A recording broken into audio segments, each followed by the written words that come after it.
भूगर्भ की जानकारी के साधन। पृथ्वी की त्रिज्या 6370 किलोमीटर है। रेडियस ऑफ द अर्थ कितनी है? 6370 किलोमीटर।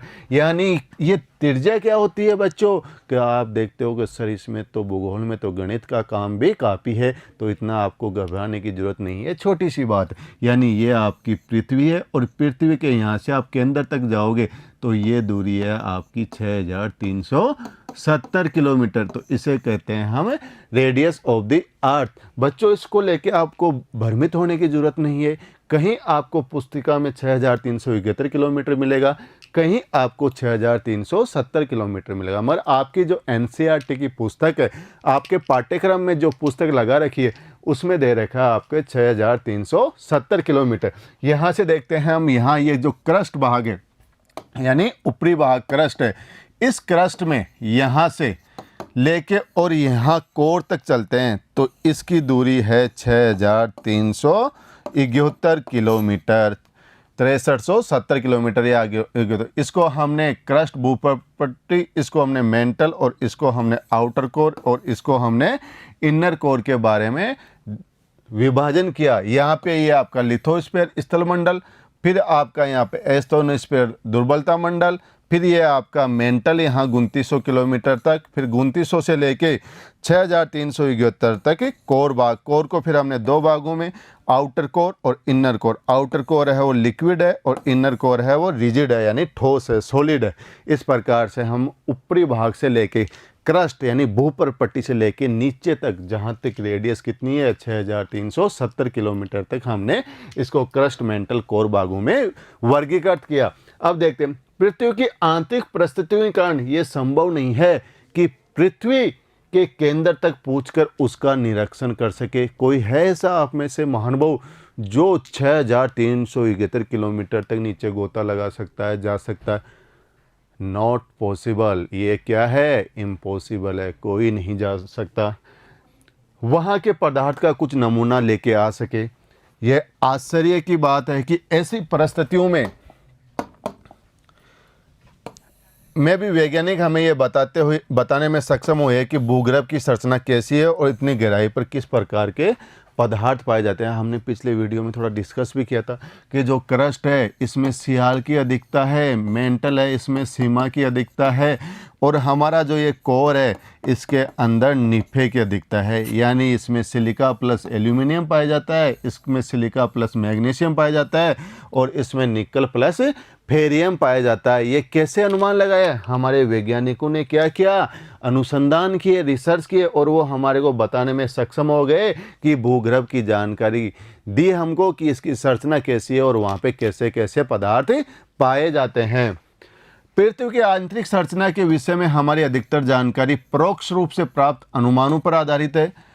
इस जानकारी का कुछ भाग प्रत्यक्ष प्रेक्षणों और पदार्थ के विश्लेषण पर भी आधारित है। यानी अंदर आपने कल देखा कि ज्वालामुखी का क्या होता है? इरप्शन होता है, उद्गार होता है। तो उस उद्गार के साथ लावा, मैग्मा, कंकड़, पत्थर, राख, धूल के कण वो साथ आते हैं। जब वो उन साथ आते हैं तो उनका लेबोरेटरी के अंदर क्या किया जाता है? प्रयोगशाला में परीक्षण किया जाता है कि इसके अंदर जो गहराई के अंदर से निकल के आए हैं तो ये किन खनिज तत्वों से बने हुए हैं। इस प्रकार से हम प्रत्यक्ष और अप्रत्यक्ष परमाणु के आधार पे भूगर्भ की जानकारी जुटाने में सक्षम होते हैं। स्रोत देखो, भूगर्भ की जानकारी के कौन कौन से स्रोत है यानी सोर्स कौन कौन से हैं जो हमें जानकारी देते हैं। बच्चों अपनी नोटबुक में क्या कर लो? नोट कर लो। आपके एनसीईआरटी में ऐसा डायग्राम नहीं बना हुआ है, इसलिए आप क्या करो? अपनी नोटबुक में इसको नोट डाउन कर लो। देखो, पहला है अप्राकृतिक साधन या अप्रत्यक्ष या इनडायरेक्ट बोलते हैं। फिर है प्राकृतिक साधन जिसको प्राकृतिक या प्रत्यक्ष बोलते हैं।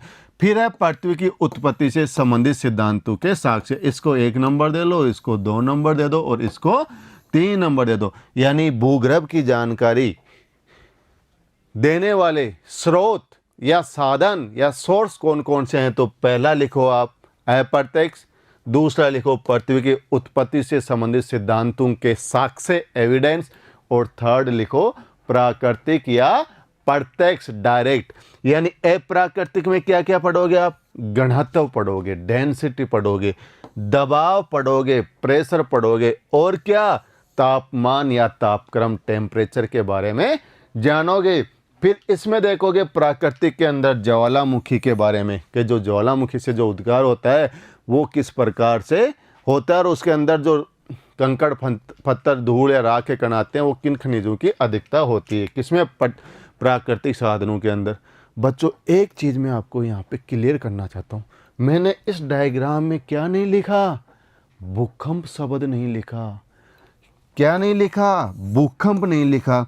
क्या आप कहोगे सर ये भूकंप है, वो प्रत्येक साधनों में आएगा या अप्रत्येक साधनों में आएगा।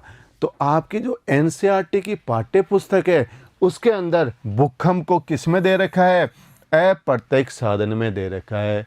मगर कई पुस्तकें जैसे भौतिक भूगोल, सविंदर सिंह की, बरनवाल की पुस्तक, एस.के. ओझा की पुस्तक, उनमें भूकंप को किस में दे रखा है, प्राकृतिक साधनों में दे रखा है। मगर आपके जो पाठ्यक्रम में पुस्तक चल रही है एनसीईआरटी की, उसमें आपको भूकंप किसके बारे में, किस में दे रखा है, अप्राकृतिक साधनों में दे रखा है। ये आप ध्यान रखना। तो ये है आपके प्राकृतिक, अप्राकृतिक, पृथ्वी की उत्पत्ति से संबंधित सिद्धांतों के साक्ष्य।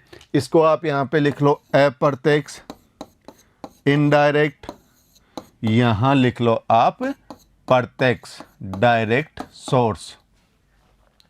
प्रत्यक्ष सोर्स देखते हैं पहले।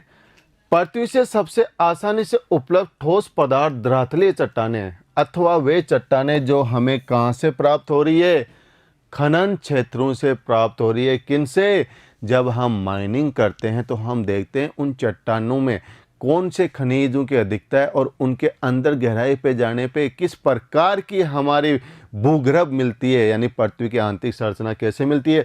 तो इनसे भी हम क्या करते हैं, जानकारी कलेक्ट करते हैं। यानी ये इन चट्टानी क्षेत्र में हम क्या कर रहे हैं, खुदाई कर रहे हैं, माइनिंग कर रहे हैं, खनन क्रिया कर रहे हैं।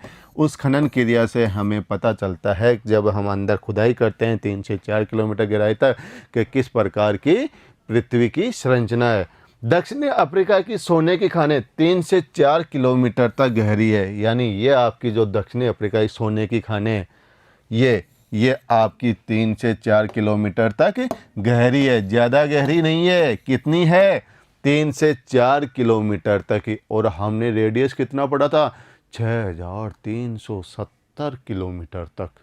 और ये कितनी गहरी है, सिर्फ 3 या 4 किलोमीटर। तो अंदर तक पूछना नामुमकिन है। इसलिए हम प्रत्यक्ष और अप्रत्यक्ष साधनों के द्वारा ही भूगर्भ की जानकारी जुटाते हैं। दक्षिणी अफ्रीका की सोने की खान 3 से 4 किलोमीटर तक गहरी है। इससे अधिक गहराई में जा पाना असंभव है, क्योंकि उतनी गहराई पर क्या हो जाता है, तापमान अधिक हो जाता है। जब तापमान अधिक हो जाएगा तो वहाँ रहना मुश्किल हो जाएगा। तापमान के बारे में भी हम चर्चा करेंगे अभी।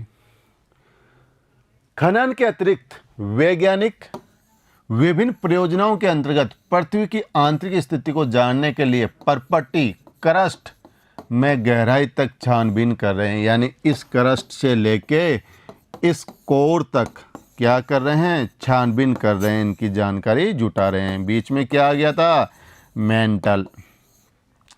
संसार भर के वैज्ञानिक 2 मुख्य परियोजनाओं पे काम कर रहे हैं। ये गहरे समुद्र में परिवेधन परियोजना व समन्वित महासागरीय परिवेधन परियोजना है। यानी खूब सारे वैज्ञानिक पूरे विश्व के समुद्र के अंदर खुदाई कर रहे हैं, क्योंकि समुद्र में क्या मिलते हैं, रिसोर्स मिलते हैं, संसाधन मिलते हैं। और उन संसाधनों को परिवेधन, ड्रिल, माइनिंग करके, खुदाई करके उनको निकालने की कोशिश कर रहे हैं। कि यानी जो हमारा आर्कटिक महासागर है, वहाँ पे एक जगह है कोला, वहाँ पे सबसे ज़्यादा गहराई तक हमारे वैज्ञानिक क्या कर रहे हैं, रिसर्च कर रहे हैं, खनन कर रहे हैं, वहाँ से रिसोर्स कलेक्ट कर रहे हैं। देखो आज तक सबसे गहरा परिवेधन, ड्रिलिंग आर्कटिक महासागर में कोला क्षेत्र में 12 किलोमीटर तक की गहराई तक किया गया। कितने किलोमीटर की गहराई तक, 12 किलोमीटर की गहराई तक। यानी ये आर्कटिक क्षेत्र है। इस आर्कटिक में यहाँ देखो, ये कितने किलोमीटर गहरा, 12 किलोमीटर तक इसका क्या है, रेड होल माइनिंग किया गया है। इन परियोजनाओं तथा बहुत सी अन्य गहरी खुदाई परियोजनाओं के अंतर्गत विभिन्न गहराई से प्राप्त पदार्थों के विश्लेषण से हमें पृथ्वी की आंतरिक संरचना से संबंधित असाधारण जानकारी प्राप्त होती है कि जैसे हम 12 किलोमीटर गहराई तक इसको खोदेंगे, ड्रिलिंग करेंगे, तो यहाँ से हमें क्या मिलेंगे, यहाँ से हमें खनिज तत्व मिलेंगे, पदार्थ मिलेंगे। उन पदार्थों के द्वारा हम अनुमान लगाते हैं, उन पे लेबोरेटरी में हम उन पे परीक्षण करके कि यहाँ पे किन किन खनिज तत्वों की प्रधानता है और पृथ्वी के आंतरिक भाग कैसा है, तो उनके बारे में हम जानकारी प्राप्त करते हैं। ज्वालामुखी उद्गार प्रत्यक्ष जानकारी का एक अन्य स्रोत है। अभी देखा ना आपने, किसका, ज्वालामुखी उद्गार प्रत्यक्ष में आया था, या इसको क्या बोलते हैं, प्राकृतिक। ज्वालामुखी उद्गार प्रत्यक्ष जानकारी का एक अन्य स्रोत है। जब कभी ज्वालामुखी उद्गार से लावा पृथ्वी के धरातल पे आता है तो ये प्रयोगशाला अन्वेषण या जांच के लिए उपलब्ध होता है। जैसे ही यहाँ से ये देखो क्या निकल रहा है, यहाँ से आपका लावा बाहर निकल रहा है, यानी नीचे आपने जो ये पृथ्वी की क्या देखी थी, परतें देखी थी, तीन कौन कौन सी, क्रस्ट, मेंटल और कोर। ये क्रिस्ट, ये मेंटल भाग और ये कोर भाग। इस मेंटल में है एस्टोनोस्फेयर, जिसे बोलते हैं दुर्बलता मंडल। इस दुर्बलता मंडल में तापक्रम इतना अधिक हो जाता है कि ये पिघली हुई अवस्था में मिलता है और यहाँ पे लावा गतिमान रहता है।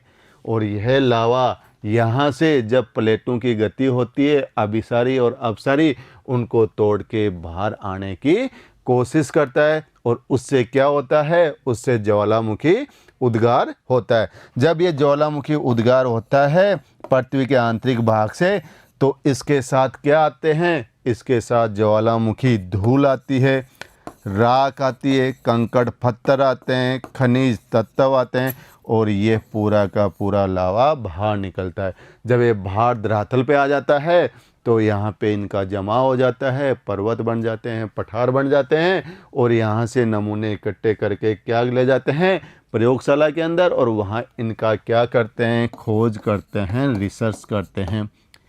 इस बात का निश्चय कर पाना कठिन होता है कि मैग्मा कितनी गहराई से निकला है, मगर हम ये मालूम नहीं कर पाते कि ये जो मैग्मा आ रहा है पृथ्वी के आंतरिक भाग से, यानी इसकी गहराई कितनी किलोमीटर होगी, कितनी गहराई से ये बाहर की ओर क्या हो रहा है, उद्गारित हो रहा है, इसका मालूम करना असंभव है।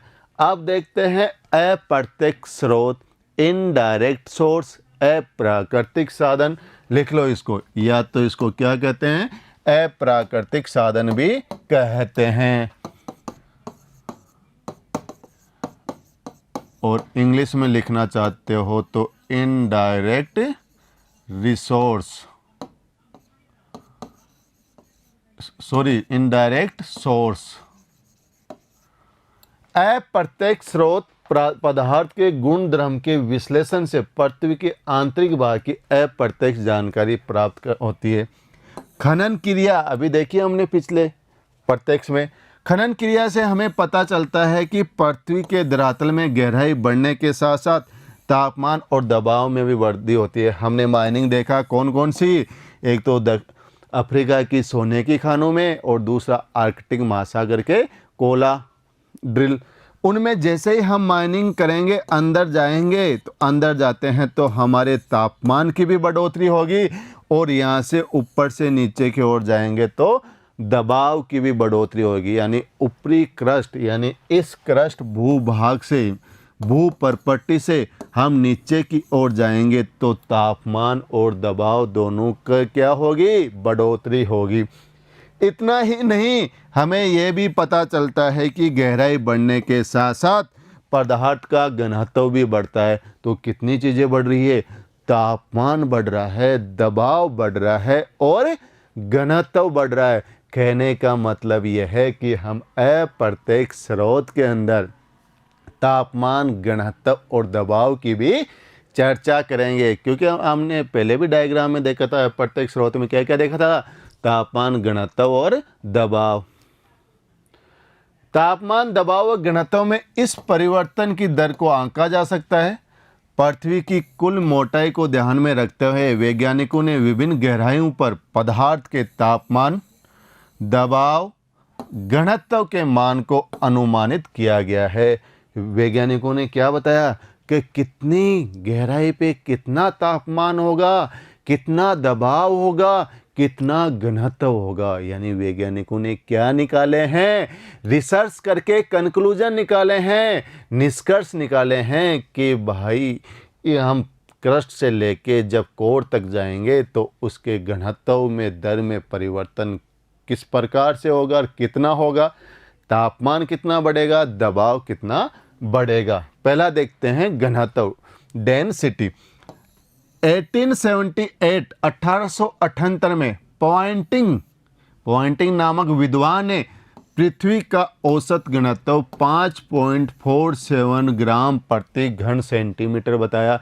पृथ्वी का औसत घनत्व कितना बताया, 5.47 ग्राम प्रति घन सेंटीमीटर बताया। किसने, पॉइंटिंग ने। कब, 1778 में। बच्चों नोट कर लो अपनी नोटबुक में। सैटेलाइट की सहायता से, उपग्रह की सहायता से 1950 में पृथ्वी का औसत घनत्व 5.517 ग्राम प्रति घन सेंटीमीटर बताया। ये कैसे पता चला, उपग्रहों की सहायता से पता चला। न्यूटन के गुरुत्वाकर्षण सिद्धांत के आधार पर सर्वप्रथम कैवेंडिश महोदय ने नामक विद्वान ने 1798 में औसत घनत्व नापने का प्रयास किया। पृथ्वी के औसत घनत्व और क्रस्ट के औसत घनत्व के आकलन के द्वारा ये निष्कर्ष निकाला गया। यानी क्रस्ट का औसत घनत्व कितना है और पृथ्वी का औसत घनत्व है, उन दोनों को औसत आकलन के आधार पर किसने, कैवेंडिश ने। किसके आधार पे, न्यूटन के गुरुत्वाकर्षण सिद्धांत के आधार पे। कब, 1798 के अंदर। यहाँ पे देखो एक डायग्राम, यानी यहाँ क्या दिखा रखा है आपको, ये क्रस्ट भाग है, इस क्रस्ट ये मेंटल है आपका और ये कोर है। यानी गहराई देखो, ये 1000 मीटर, 2000, 3000, 4000, 5000, 6000।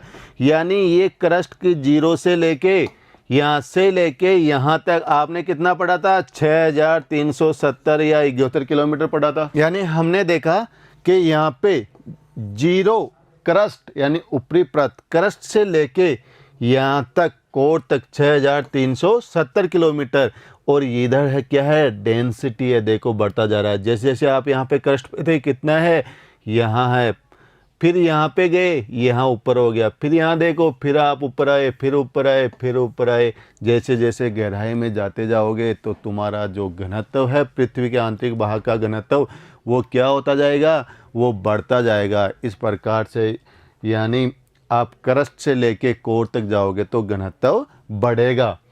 पृथ्वी के आंतरिक परतों का घनत्व ऊपरी परतों से अधिक होता है। यानी जो हमारी जो पृथ्वी है, यानी ये क्रस्ट भाग है, इस क्रस्ट से लेके ये कोर तक, यानी इस क्रस्ट भाग का जो डेंसिटी है वो कोर भाग का डेंसिटी से कम होगा। यानी यहाँ पे घनत्व अधिक होगा इस जगह और यहाँ पे घनत्व कम होगा। पृथ्वी की ऊपरी परत का घनत्व 2.63 से 3.33 ग्राम प्रति घन सेंटीमीटर के बीच है। यानी इस ऊपरी परत का घनत्व कितना है, 2.67 से 33। केंद्र का घनत्व लगभग 11 ग्राम प्रति घन सेंटीमीटर लगाया गया। यहाँ पे आपको आउटर कोर और इनर कोर दोनों का घनत्व बताया गया। आउटर कोर का 9.9 से 12.2 और इनर कोर का 12.8 से 13.1 बताया गया है। मगर यदि दोनों का देखा जाए केंद्र का औसत घनत्व तो कितना है, 11 ग्राम प्रति घन सेंटीमीटर है। संपूर्ण पृथ्वी का औसत घनत्व 5.5 ग्राम प्रति घन सेंटीमीटर है। प्यारे बच्चों, यदि आपसे पूछा जाए, ये क्वेश्चन एग्जाम में कई बार आ चुका है कि पृथ्वी का औसत घनत्व कितना है, तो पृथ्वी का औसत घनत्व कितना है, 5.5 ग्राम प्रति घन सेंटीमीटर। अब अगले पे चर्चा करते हैं दबाव के ऊपर, प्रेशर के ऊपर। पृथ्वी की सतह से आंतरिक परतों की ओर जाने पर दाब में वृद्धि होती है, जिसके फलस्वरूप घनत्व में वृद्धि होती है। दाब में यह वृद्धि बाहरी परतों के कारण माना जाता है। इसके कारण पृथ्वी के केंद्र में घनत्व लगभग 11 या 12 प्रति घन सेंटीमीटर पाया जाता है। वैज्ञानिकों का मानना है कि पृथ्वी के भीतरी भाग में स्थित पदार्थ भारी है, जिसके कारण केंद्र पे दाब अधिक होता है। इसी कारण वहाँ पे घनत्व भी अधिक पाया जाता है। यानी जो निक्किल और फेरम, निक्किल या लोहा जो कोर के अंदर पाया जाता है, उन्हीं के कारण वहाँ पे घनत्व अधिक होता है। यानी यह है क्रस्ट भाग, ये मेंटल भाग, ये लोअर मेंटल, ये अपर मेंटल, ये आउटर कोर, ये इनर कोर, यानी और ये आपकी डेप्थ 1000, 2000, 3000, 4000, 5000, 6000। और ये आपका क्या है, ये आपका दबाव है। यानी यहाँ जाओगे तो 0 दबाव, इसके यहाँ 50, यहाँ 100। तो यानी कहने का मतलब ये है, ये रेखा क्या इंडिकेट कर रही है कि जैसे जैसे आप गहराई पे जाओगे दबाव भी क्या होता जाएगा, बढ़ता जाएगा। Concept clear? कि आप जैसे ही क्रस्ट से लेके कोर के अंदर भागते जाओगे तो दबाव की मात्रा भी बढ़ती जाएगी। अगला है तापमान, टेम्परेचर। तापमान पर आधारित अध्ययन के अनुसार पृथ्वी की सतह से अंदर की परतों पे जाने पे रेडियो एक्टिव तत्वों के विघटन के कारण सामान्यतः 32 मीटर की गहराई पर 1 सेंटीग्रेड तापमान बढ़ जाता है। कितनी गहराई पे? यानी आप ऊपर से 32 मीटर गहराई पे जाओगे तो 1 डिग्री सेंटीग्रेड तापमान में बढ़ोतरी हो जाएगी। यानी क्रस्ट के ऊपर से आप 32 मीटर की खुदाई करोगे और उस भाग में जाओगे तो आपको 1 डिग्री सेंटीग्रेड तापमान की बढ़ोतरी मिलेगी। इससे आधार माने तो 10 किलोमीटर की गहराई में तापमान धरातल की अपेक्षा 300 डिग्री सेंटीग्रेड अधिक हो जाएगा तथा 40 किलोमीटर की गहराई पे 1200 डिग्री सेंटीग्रेड हो जाएगा। आप ये डायग्राम देखो, इस डायग्राम में दिखा रखा है, ये आपका क्या है, क्रस्ट, ये आपका क्या है, मेंटल, और ये क्या है आपका कोर भाग। क्रस्ट, मेंटल और कोर। यानी इस क्रस्ट भाग का तापमान कितना दिखा रखा है, 0 डिग्री सेंटीग्रेड। जैसे आप मेंटल में आओगे बढ़ के कितना हो गया, 1000 डिग्री सेंटीग्रेड, क्योंकि यहाँ पे इसकी गहराई कितनी है, 2900 किलोमीटर। यानी क्रस्ट भाग की 0 से 30 के लगभग, और फिर आप देखते हो तो 2900 किलोमीटर तक मेंटल आ जाता है, और 2900 से 6371 किलोमीटर तक आपका क्या आ जाता है, कोर भाग आ जाता है। फिर आप आगे चलोगे, यहाँ पे बढ़कर तापमान कितना हो गया, 3700 डिग्री सेंटीग्रेड। फिर आप आगे चलोगे तो वहाँ बढ़ के कितना हो गया, 4300 डिग्री सेंटीग्रेड इनर कोर के अंदर। तो इस प्रकार से आप क्रस्ट से कोर की तरफ जाओगे तो आपको तापमान में क्या मिलेगी, बढ़ोतरी मिलेगी। पृथ्वी की आंतरिक जानकारी का दूसरा अप्रत्यक्ष स्रोत है उल्काएं।